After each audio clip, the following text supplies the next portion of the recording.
Hello दोस्तों, हमारी आज इस कहानी का नाम है धोखा। इससे पहले अगर आप मेरे चैनल पहली बार आए हैं तो प्लीज़ सब्सक्राइब कीजिए। अरे राशि बेटा, बड़ा अच्छा किया जो सरप्राइज दिया। बहू राशि आई है, जरा चाय नाश्ता लगाना।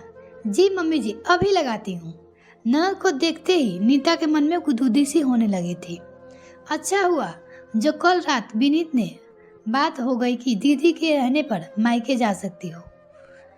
यही सही वक्त है जब मौके पर चौका लगाया जा सकता है।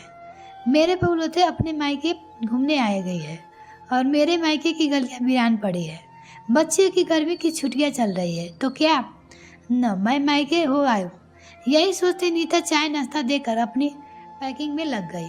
जब शारदा जी की नज़र घड़ी पर पड़ी तो दिन के 12 बज चुके थे। बहू के कदम रसोई की ओर बढ़ती नहीं देखी तो वह स्वयं ही खाना बनाने आ गई। लगता है नीता की आंख लग गई है। चल आज तेरी मनपसंद कढ़ी बना देती हूँ। अरे माँ, तुम काम करोगी? भाभी कहाँ है? क्या वक्त का खाना बना लूँगी तो घिस थोड़ी न जाऊँगी। साथ बातचीत करते हुए 1 घंटे में खाना तैयार हो जाएगा। वह सब ठीक है, पर उल्टी गंगा क्यों बहा रही हो? दीदी, गंगा तो सीधे ही बह रही है। मम्मी के हाथ की स्वादिष्ट कढ़ी खाए हुए काफ़ी दिन हो गए थे।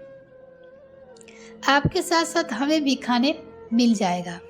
बहू की ठिठाई पर सास न एक दूसरे का मुंह देखे जा रही थी। तभी राशि ने हंसते हुए व्यायाम किया, कुछ अपने हाथों को भी खिला दिया करो भाभी।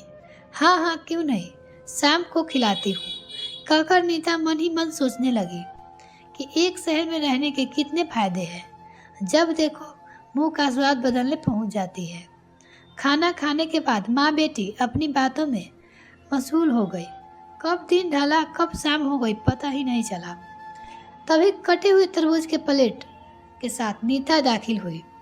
वाह बहू, बड़ा अच्छा किया, फल ले आई। मगर मुझे चाय पीनी है भाभी, राशि ने कहा। इतनी गर्मी में चाय कौन पीता है? फल खाइए, मन ठंडा रहेगा। इसे 2 जवाब के बाद राशि की बात मुंह में रह गई। अच्छा भाभी, शाम हो गई है, अब निकलती हूँ। आई है तो आराम से 1-2 दिन रुक कर जाइए दीदी। अरे नहीं, ऐसा कैसे रुक सकती हूँ? मेरा ही घर परिवार है, जिम्मेदारियाँ है। कैसी जिम्मेदारियाँ? बच्चों तो हॉस्टल में है, दिन भर अकेले ही रहती हो आप। जीजा जी को यही बुला लीजिए। ऐसा ही बहुत समय से आप सबने फैमिली टाइम नहीं बिताया है। माँ पापा को भी अच्छा लगेगा। और हाँ दीदी, मैंने पनीर और क्रीम मंगवाया है, फ्रिज में रख दिया है।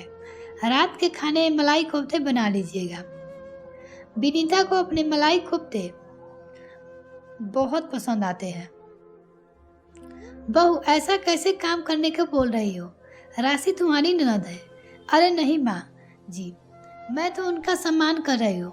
इस घर पर दोनों भाई बहन का बराबर का अधिकार है, तो कर्तव्य के निर्वाह से परहेज कैसा? उनका मन भी तो करता होगा पहले की तरह अपने परिवार के साथ रहने का। 2 दिन साथ रहकर कितनी खुश हो जाएगी। शारदा जी बहू के दलील के आगे हतप्रभाव ही रह गई। अच्छा दीदी, मैं अपने मम्मी पापा से मिलकर आती हूँ, तब तक आप यहाँ अपने मायके में आराम फरमाइए। आराम? वो आए थे, हरि भजन की ओटने लगे। कपास वाला हाल हो गया था। ऐसा लगा जैसा सब पूर्व नियोजित था। राशि मन बदलने मायके आई थी और यहाँ का रुख देखकर दुसुप्ति का दिल कर रहा था। जब तक कुछ सोचती समझती नीता की कैब आ गई। बच्चे खुशी खुशी वाह करते हुए निकल गए।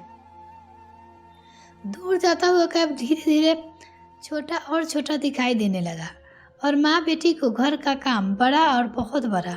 सुनो, रात का खाना भाई के घर पर है, ऑफिस से सीधे यहीं आ जाना।